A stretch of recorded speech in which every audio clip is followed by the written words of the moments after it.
Assalamualaikum warahmatullahi wabarakatuh. Perkenalkan, nama saya Radis Setiawati. Pada video kali ini, saya akan membahas mengenai materi yang telah saya pelajari pada mata kuliah Bahasa dan Sastra Indonesia MISD. Ada 13 materi yang akan kita bahas bersama, yaitu yang pertama adalah bunyi bahasa, lalu yang kedua adalah deskripsi benda, yang ketiga adalah identifikasi diri, yang keempat adalah kalimat sapaan, yang kelima adalah dialog, prolog, dan epilog, yang keenam adalah jenis-jenis membaca dan membaca petunjuk, yang ketujuh adalah tata cara membaca puisi dan membaca teks, yang kedelapan adalah menulis tegak bersambung, yang kesembilan adalah ringkasan, yang kesepuluh adalah parafrase, yang ke-11 adalah surat resmi dan surat pribadi, yang ke-12 adalah formulir dan kwitansi, dan yang terakhir adalah naskah pidato. Baiklah teman-teman, langsung saja kita masuk ke materi yang pertama, yaitu adalah bunyi bahasa. Kita harus tahu dulu nih, bahasa itu apa sih? Bahasa adalah suatu sistem dari lambang bunyi yang dihasilkan oleh alat ucap manusia dan dipakai oleh masyarakat untuk berkomunikasi, bekerja sama, dan mengidentifikasi diri. Sedangkan yang dimaksud dengan bunyi bahasa adalah bunyi yang merupakan perwujudan dari setiap bahasa yang dihasilkan oleh alat ucap manusia yang berperan di dalam bahasa. Bunyi bahasa ini merupakan sarana komunikasi melalui bahasa dengan cara lisan. Dalam pembentukan bunyi bahasa ada 3 faktor utama yang terlibat, yaitu yang pertama adalah sumber tenaga, lalu yang kedua adalah alat ucap penghasil getaran, dan yang ketiga adalah rongga pengubah getaran. Berdasarkan ada tidaknya rintangan terhadap arus udara, bunyi bahasa itu dapat dibedakan menjadi 2 kelompok, yaitu vokal dan konsonan. Lalu materi yang selanjutnya adalah deskripsi benda. Deskripsi benda adalah kata yang mengacu pada manusia, binatang, benda, dan konsep atau pengertian. Karakteristik kata benda itu ada 3. Yang pertama, dalam kalimat yang predikatnya berupa kata kerja, kata benda itu cenderung menduduki fungsi sebagai subjek, objek, atau pelengkap. Lalu karakteristik yang kedua adalah kata benda tidak dapat diingkarkan dengan kata tidak, namun dapat diingkarkan dengan kata bukan. Lalu karakteristik yang ketiga adalah kata benda umumnya dapat diikuti oleh kata sifat, baik secara langsung maupun diantarai oleh kata yang. Deskripsi benda itu dibagi lagi menjadi 2, yaitu kata benda konkret dan kata benda abstrak.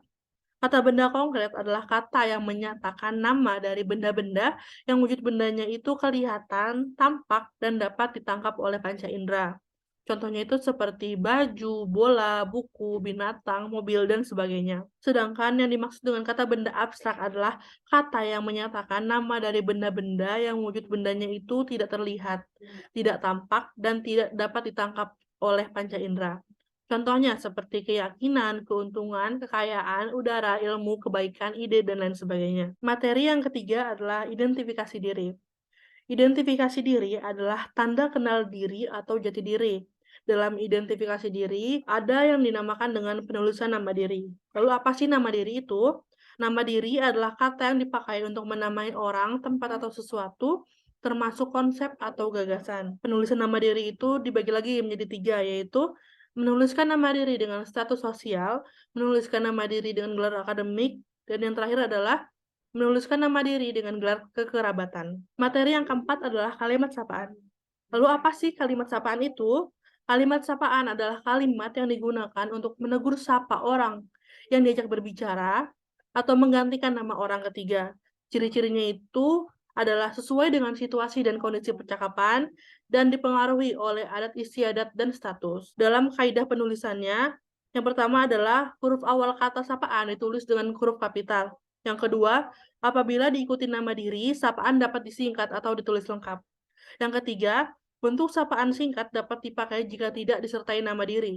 Lalu yang terakhir adalah bentuk sapaan ditulis dengan diikuti atau diawali dengan tanda koma. Contohnya itu seperti silakan masuk Bu, dalam kata Bu itu huruf awalnya itu harus kapital. Lalu contoh yang kedua itu Mas Andika mau berangkat kuliah, tulisan Mas Andikanya itu huruf awalnya itu harus diawali dengan huruf kapital. Contoh ketiga adalah selamat pagi Dayu, dalam penulisan nama Dayu itu harus diawali dengan huruf kapital. Materi yang kelima adalah dialog, prolog, dan epilog. Dialog itu apa sih? Dialog adalah percakapan antara 2 orang atau lebih, yang strukturnya itu ada orientasi, komplikasi, dan reorientasi. Cara membuat dialog itu, yang pertama adalah menentukan topik. Yang kedua adalah menentukan tokoh dan karakternya. Yang ketiga adalah menyusun butir-butir dialognya. Dan yang terakhir adalah mengembangkan butir-butir dialog yang telah kita buat sebelumnya. Lalu yang kedua adalah prolog. Prolog itu apa sih? Prolog adalah pembukaan atau peristiwa pendahuluan dalam sebuah drama atau sandiwara. Unsurnya itu adalah tokoh, latar, dan latar belakang. Lalu yang ketiga adalah epilog. Adalah kata penutup yang mengakhiri pementasan. Isinya itu biasanya berupa kesimpulan atau ajaran yang dapat diambil dari tontonan drama yang baru disajikan. Materi yang keenam adalah jenis-jenis membaca dan membaca petunjuk. Menurut Kamus Besar Bahasa Indonesia, membaca itu berasal dari kata baca yang berarti eja, huruf, tulisan, dan sebagainya. Membaca adalah melihat serta memahami isi dari apa yang tertulis. Membaca itu merupakan salah satu jenis keterampilan berbahasa tulis yang bersifat represif. Berdasarkan jenis informasinya, ada 3 tujuan membaca, yaitu tujuan membaca referensial, intelektual, dan untuk memperoleh kesenangan. Dalam buku yang ditulis oleh Ridwanuddin tahun 2018, berikut adalah syarat-syarat untuk menjadi pembaca yang baik. Yang pertama adalah pembaca itu harus tahu mengapa dia membaca. Lalu yang kedua adalah pembaca itu harus tahu apa yang dibacanya, harus memahami apa yang dibacanya. Lalu yang ketiga adalah pembaca yang baik harus menguasai kecepatan membaca. Dan yang terakhir adalah pembaca itu harus mengenal media cetak, seperti majalah, koran, dan lain sebagainya. Dalam membaca, ada banyak jenisnya. Yang pertama itu adalah membaca cepat. Lalu yang kedua adalah membaca sekilas atau screening. Yang ketiga adalah membaca intensif. Yang keempat adalah membaca ekstensif. Yang kelima adalah membaca nyaring. Dan yang terakhir adalah membaca memindai. Setelah kita mengetahui definisi umum dari membaca, kita harus mengetahui juga nih definisi dari membaca petunjuk. Dalam setiap kemasan sebuah produk itu biasanya dituliskan aturan pemakaian, kandungan, isi kemasan, petunjuk keamanan, petunjuk cara pemakaian, dan yang lainnya. Petunjuk itu biasanya berisi ketentuan, pedoman, atau pengarahan dalam mengerjakan sesuatu. Suatu petunjuk itu dikatakan baik apabila petunjuk tersebut berisi instruksi yang jelas, singkat, sistematis, operasional, dan bersifat membimbing. Materi yang selanjutnya adalah tata cara membaca puisi dan membaca teks. Hal-hal yang harus diperhatikan saat membaca menurut Sadikin dan kawan-kawan adalah sebagai berikut. Yang pertama, seorang pembaca itu harus memahami isi bacaan secara menyeluruh. Lalu yang kedua adalah menggunakan intonasi atau memberi tekanan suara pada kata-kata yang dianggap penting. Lalu yang ketiga adalah melafalkan kata-kata dengan tepat dan jelas. Lalu yang keempat adalah mengatur volume suara agar jelas terdengar. Lalu yang kelima adalah memberikan jeda agar tidak terlalu cepat atau terlalu lambat. Lalu yang keenam adalah mengatur nafas dengan seimbang. Ketujuh adalah mengekspresikan setiap ucapan dengan tepat. Yang kedelapan adalah pembaca teks juga harus memperhatikan faktor pendukung lainnya seperti penggunaan teknologi dan lain sebagainya. Lalu yang kesembilan adalah pandangan itu harus kadang-kadang diarahkan kepada penyimak berita atau pemirsa. Lalu yang terakhir adalah ekspresi wajah itu harus wajar. Setelah kita mengetahui hal-hal yang harus diperhatikan dalam membaca, kita harus mengetahui juga nih gimana sih cara untuk membaca puisi. Membaca puisi itu berbeda dengan membaca teks biasa atau teks bacaan lainnya. Membaca puisi itu harus memperhatikan lafal, jeda, serta intonasi. Lafal adalah cara pengucapan bunyi, jeda adalah hentian sebentar dalam ujaran, dan intonasi adalah ketepatan penyajian tinggi rendah nada. Dalam membaca puisi itu, kita harus memperhatikan ekspresi. Ekspresi ini berkaitan dengan mimik muka dan gerak tubuh. Materi yang selanjutnya, yang kedelapan adalah menulis tegak bersambung. Menulis tegak bersambung itu merupakan salah satu keterampilan yang terdapat dalam aspek pembelajaran bahasa Indonesia dengan cara menggabungkan huruf demi huruf sehingga membentuk suatu kata atau kalimat. Menurut Setianingsih, menulis huruf tegak bersambung itu merupakan kegiatan merangkaikan huruf demi huruf dengan memperhatikan bentuk huruf tegak bersambung. Kegiatan tersebut dilakukan tanpa mengangkat alat tulis agar hasil tulisannya tidak terputus-putus. Manfaat yang dapat diperoleh dari kegiatan menulis tegak bersambung adalah yang pertama, merangsang perkembangan motorik anak. Yang kedua itu membuat menulis lebih cepat.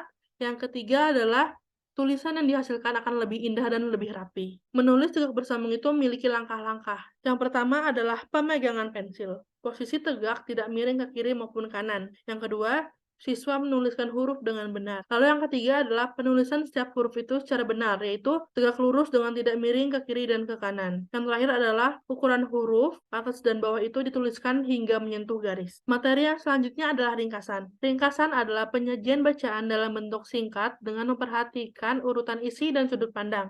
Dalam ringkasan itu, keindahan gaya bahasa, ilustrasi, serta penjelasan-penjelasan yang terperinci dihilangkan, sedangkan sari karangan dibiarkan tanpa hiasan.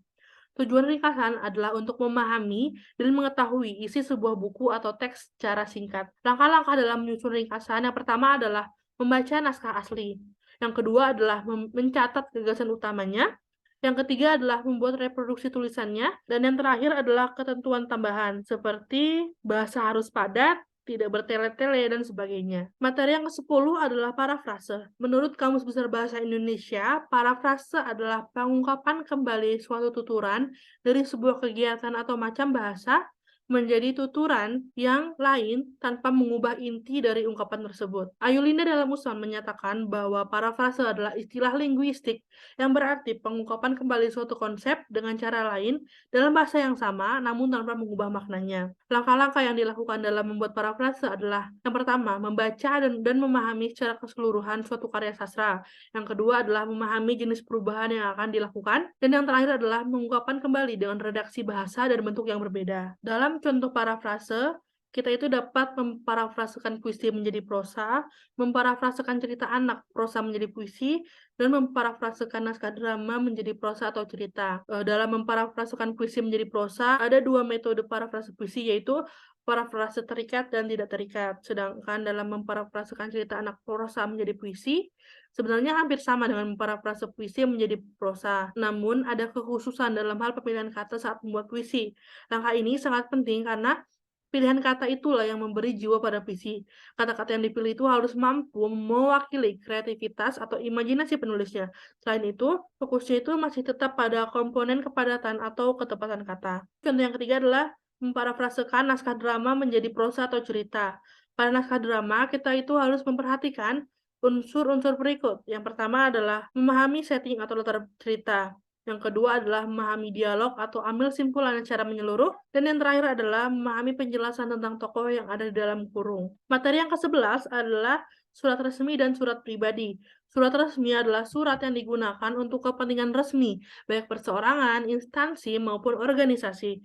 Dalam penulisan surat resmi, bahasa yang digunakan itu adalah bahasa Indonesia baku yang sesuai dengan ejaan yang disempurnakan. Contoh dari surat resmi adalah surat pemberitahuan, surat perintah, surat peringatan, dan surat teguran. Sedangkan yang dimaksud dengan surat pribadi adalah surat yang digunakan untuk kepentingan pribadi. Surat pribadi adalah surat yang dapat berupa korespondensi antara sesama teman atau keluarga. Surat pribadi adalah surat yang digunakan untuk kepentingan pribadi atau dapat dikatakan surat yang tujuannya itu hanya untuk seseorang. Surat ini ditujukan antara sesama teman atau keluarga. Contoh dari surat pribadi adalah surat ucapan terima kasih, ucapan bela sungkawa, surat undangan, surat dari orang tua kepada anaknya, dan lain sebagainya. Lalu materi yang selanjutnya adalah materi ke-12, formulir dan kwitansi. Formulir berasal dari bahasa Belanda, yaitu formulier, yang artinya sebuah kertas yang berisi beberapa pertanyaan formal yang harus diisi. Sedangkan menurut Kamus Besar Bahasa Indonesia, formulir adalah sebuah lembar kertas yang telah dirancang dengan format tertentu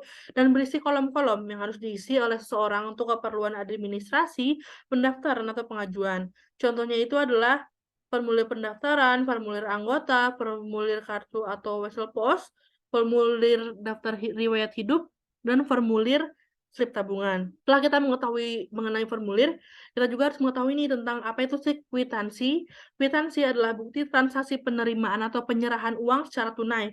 Kwitansi ini merupakan surat atau dokumen yang di dalamnya itu memuat tanggal, isi, dan lokasi terjadinya transaksi yang dimaksudkan atau untuk menunjukkan bahwa telah terjadi perbuatan jual beli dengan penerimaan uang oleh penjual dari pembeli dan digunakan untuk pembuktian. Contoh dari kwitansi adalah kwitansi bukti pembayaran, kwitansi transaksi produk, kwitansi transfer uang, dan lain sebagainya. Kemudian kita masuk ke materi yang terakhir, yaitu naskah pidato. Di dalam Kamus Besar Bahasa Indonesia, pidato itu didefinisikan sebagai pengungkapan pikiran dalam bentuk kata-kata yang ditujukan kepada orang banyak. Lalu juga didefinisikan sebagai wacana yang disiapkan untuk diucapkan di depan khalayak. Pidato itu memiliki 4 tujuan penyajian, yaitu yang pertama untuk menyiapkan informasi, untuk meyakinkan dan mempengaruhi sikap pendengar, untuk menghibur pendengar, dan yang terakhir adalah untuk menekankan aspek-aspek pendidikan atau edukatif. Berpidato itu dapat dilakukan dengan 4 cara, yaitu membaca naskah dengan menghafalnya, yang ketiga adalah menjabarkan kerangkanya saja, lalu kita kembangkan sendiri, dan juga yang terakhir adalah spontanitas. Jadi kita tidak menyiapkan naskah pidato sebelumnya. Langkah-langkah dalam menulis pidato itu adalah sebagai berikut. Yang pertama adalah menentukan tema atau pokok pembicaraan. Yang kedua adalah mendaftar pokok-pokok isi yang akan disampaikan dalam pidato. Yang ketiga adalah menentukan tujuan pidato. Dan yang terakhir adalah menyusun kerangka pidato. Baiklah, sekian pemaparan dari apa yang telah saya pelajari. Sekian, terima kasih. Wassalamualaikum warahmatullahi wabarakatuh.